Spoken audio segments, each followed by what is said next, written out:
श्री स्वामी समर्थ.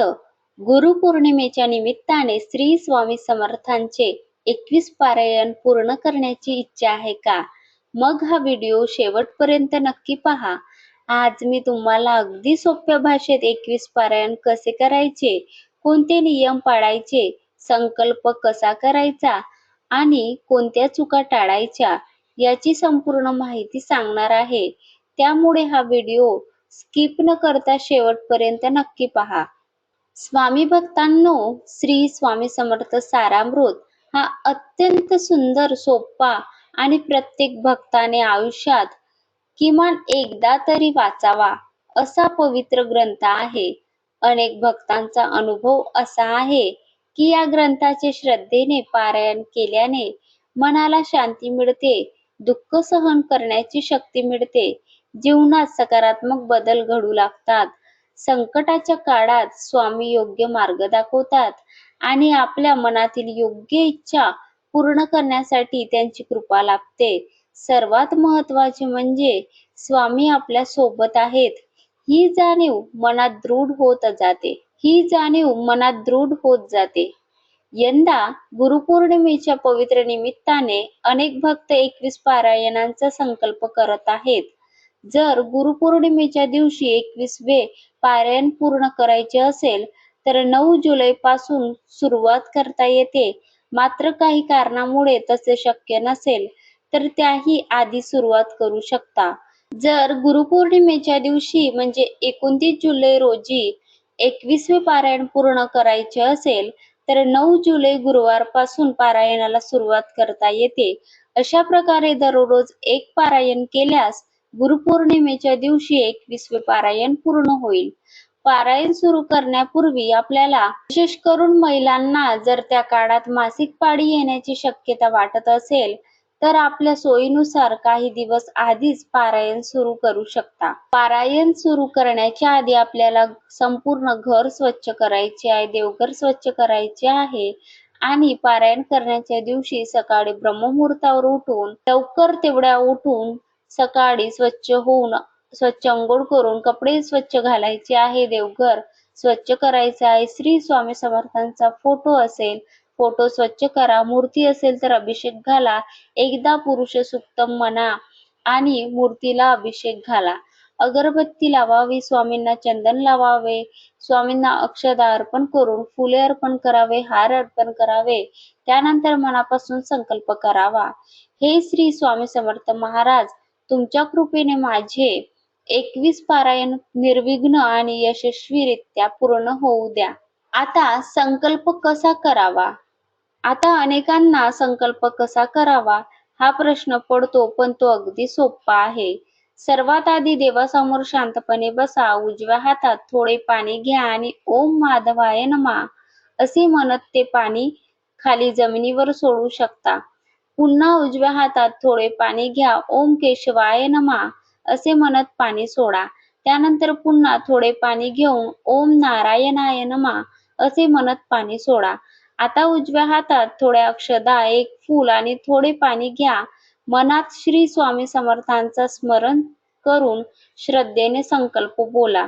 मम सर्व पापक्षय पूर्वक. याचा अर्थ असा की हे श्री स्वामी समर्थ महाराज, माझ्याकडून जाणून किंवा अनजाणीतून झालेल्या सर्व चुका क्षमा करून तुमच्या कृपेने माझ्या व माझ्या कुटुंबाच्या आरोग्य, सुख, शांती, समृद्धी, मनोकामना पूर्ण होण्यासाठी आणि भक्ती, श्रद्धा वाढवण्यासाठी मी श्रद्धेने 21 पारायणाचा संकल्प करीत आहे.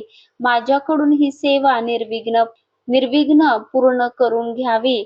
माझ्यावर सदैव आपली कृपा दृष्टी राहू द्यावी अशी स्वामींना विनंती करायची आहे.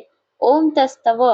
असा साधा संकल्प केल्यानंतर, संकल्प झाल्यानंतर शक्य असल्यास श्री स्वामी समर्थ यांना असा साधा संकल्प बोलायचा आहे आणि हातामधील पाणी आपण स्वतः पिऊन घ्यायचे आहे. संकल्प झाल्यानंतर शक्य असल्यास श्री स्वामी समर्थ या नामाची 1 माळ जप करावी. वेळ असेल तर 11 माळी सुद्धा जप केला तर अतिउत्तम. त्यानंतर स्वामी समर्थांचा तारक मंत्र 11 वेळा म्हणावा आणि मग पारायणाला सुरुवात करावी. दररोज संपूर्ण पारायण करणे उत्तम मानले जाते, पण प्रत्येकाची परिस्थिती ही वेगळी असते, सारखी नसते. कुणी नोकरी करत असतात, कुणी व्यवसाय करत असतात, कुणी शिक्षण घेत असतात किंवा घरच्या जबाबदाऱ्यांमुळे वेळ कमी मिळू शकतो. अशा वेळी काळजी करण्याची गरज नाही. जर एका दिवशी संपूर्ण पारायण पूर्ण होत नसेल, तर रोज 7 अध्याय वाचू शकता. अशा प्रकारे 3 दिवसात एक पारायण पूर्ण होईल. अगदी नवीन सेवेकरी असाल किंवा नुकतीच सेवा सुरू केली असेल, तर सुरुवातीला रोज 3 अध्याय किंवा 7 अध्याय वाचूनही सुरुवात करू शकता. हळूहळू सवय झाली की संपूर्ण पारायण करायला सुरुवात करा. स्वामी आपल्याकडून संपूर्ण सेवा स्वतः करून घेतात. ज्यांना जास्त वेळ मिळतो ते एका दिवसात 2 पारायण देखील करू शकतात. एक सकाळी आणि एक संध्याकाळी, यात कोणतीही अडचण नाही. स्वामी स्वतः आपल्याकडून सर्व वाचन करून घेत असतात. पारायण करण्यासाठी सकाळ, दुपार किंवा संध्याकाळ यापैकी कोणतीही एक वेळ ठरवू शकता. ब्रह्ममुहूर्तात केलेले पारायण अत्यंत शुभ मानले जाते. याच वेळेचं कठोर बंधन नाही आहे. तुम्हाला तुमच्या सोयीने जी वेळ असेल त्या वेळेत श्रद्धेने पारायण करा. अगदी रात्रीचे 11-12 वाजेलाही वेळ मिळत असेल तर तेव्हा सुद्धा तुम्ही पारायण करू शकता. या 21 दिवसात आपल्या हातून जी सेवा शक्य असेल ती नक्की करा. रोज स्वामींची आरती सुद्धा करा. तारक मंत्र बोला 11 वेळा. शक्य असल्यास नाम जप सुद्धा 1 माळ रोज करा. 11 माळ केल्या तर अतिउत्तम. गरजूंना या काळामध्ये मदत करा, अन्नदान करा, पक्ष्यांना पाणी ठेवा, गाईला चारा द्या किंवा एखाद्या गरजू व्यक्तीची मदत करा. स्वामींना सेवा आणि प्रेम सर्वात प्रिय आहे. पारायणाच्या या काळामध्ये शक्यतो सात्विक आहार घ्या, म्हणजे शुद्ध जेवण घ्यायचं आहे. बाहेरचं अन्न टाळायचं आहे. घरात मांसाहार करू नये. जर घरचे मांसाहार करत असतील तर त्यांना करू द्या, पण आपण करू नये. घरच्यांनी सुद्धा बंद ठेवले तर खूप चांगले. वाईट सवयी, राग, भांडण, खोटे बोलणे या गोष्टी करू नये. मनात सतत स्वामींचे नाम ठेवावे. आणि या वेळेमध्ये जर बाहेरचे अन्न खावेच लागले तर 1 वेळा गायत्री मंत्र म्हणून नंतर बाहेरचे जेवण करू शकता. जर एखाद्या दिवशी काही कारणामुळे बाहेर जावे लागले आणि त्या दिवशी पारायण झाले नाही तरी निराश होऊ नका. दुसऱ्या दिवशी पुन्हा श्रद्धेने सुरू करा. मात्र शक्यतो जास्त मोठा खंड पडू देऊ नका. जर गुरुपौर्णिमेपर्यंत तुमची 21 पारायणे पूर्ण झाली नाहीत तरी काळजी करू नका.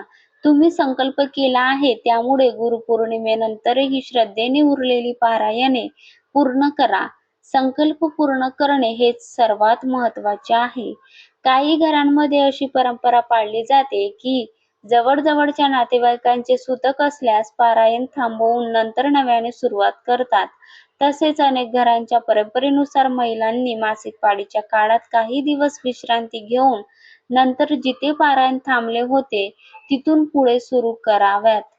नव्याने सुरुवात करण्याची गरज नसते. याबाबत प्रत्येकाने आपल्या घरातील परंपरा आणि श्रद्धेनुसार करावे, पण ते 5 दिवस सोडून नंतर आपण सुरुवात करावी, नव्याने सुरुवात करू नये.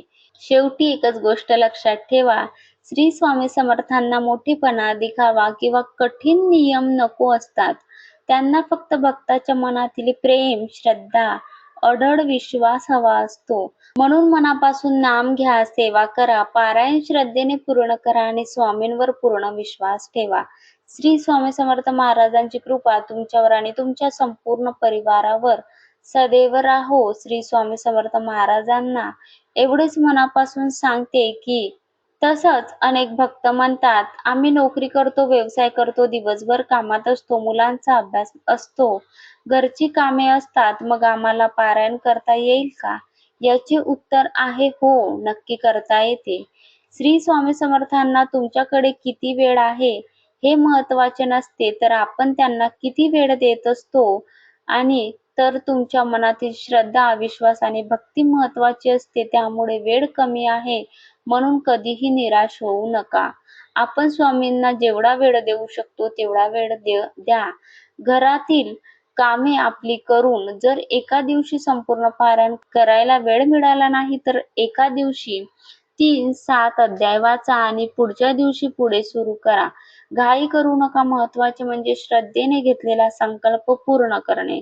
घरातील लहान मुलांनाही स्वामींच्या सेवेत सहभागी करा. त्यांना स्वामींना एक फूल वाहू द्या, आरती म्हणायला सांगा, श्री स्वामी समर्थ हा नामजप शिकवा किंवा प्रसाद वाटायला सांगा. लहानपणापासूनच भक्तीचे संस्कार झाले तर ते आयुष्यभर त्यांच्या उपयोगी पडतात. शक्य असेल तर घरातील सर्वांनी मिळून पारायण करा. त्यामुळे घरात भक्ती, आनंद, समाधान आणि सकारात्मक वातावरण निर्माण होते. घरी सुद्धा चांगले वातावरण राहते. आणि शेवटी एक गोष्ट कायम लक्षात ठेवा, श्री स्वामी समर्थांना मोठा दिखावा, आडंबर किंवा कठीण नियम आवडत नाहीत. त्यांना साधी, भोळी, निष्कपट भक्ती आणि प्रेमाने केलेली छोटीशी सेवा देखील खूप प्रिय असते. स्वामी म्हणतात, भोळी भक्ती मज आवडे. म्हणून मनापासून स्वामींचे नाव घ्या, श्रद्धेने सेवा करा आणि त्यांच्यावर पूर्ण विश्वास ठेवा. स्वामी समर्थ आपल्या प्रत्येक भक्ताची भक्ती नक्कीच स्वीकारतात आणि योग्य वेळी त्यांच्यावर कृपा वर्षाव करतात. म्हणून ही माहिती आवडली असेल तर आपल्या इतर स्वामी भक्तांपर्यंत नक्की पोहोचवा. व्हिडिओला लाईक करा, जास्तीत जास्त शेअर करा आणि अशाच धार्मिक, आध्यात्मिक आणि उपयुक्त माहितीसाठी आपल्या चॅनलला सबस्क्राईब करायला विसरू नका. आणि शेवटी सर्वांना मनापासून एकदा म्हणते, श्री स्वामी समर्थ, श्री स्वामी समर्थ, श्री स्वामी समर्थ. काही प्रश्न असतील तर ते कमेंट करून नक्की सांगावे. अनंत कोटी ब्रह्मांड नायक राजाधिराज योगीराज श्री स्वामी समर्थ महाराज की जय. श्री स्वामी समर्थ. जय जय स्वामी समर्थ. कमेंट मध्ये श्री स्वामी समर्थ म्हणायला विसरू नका.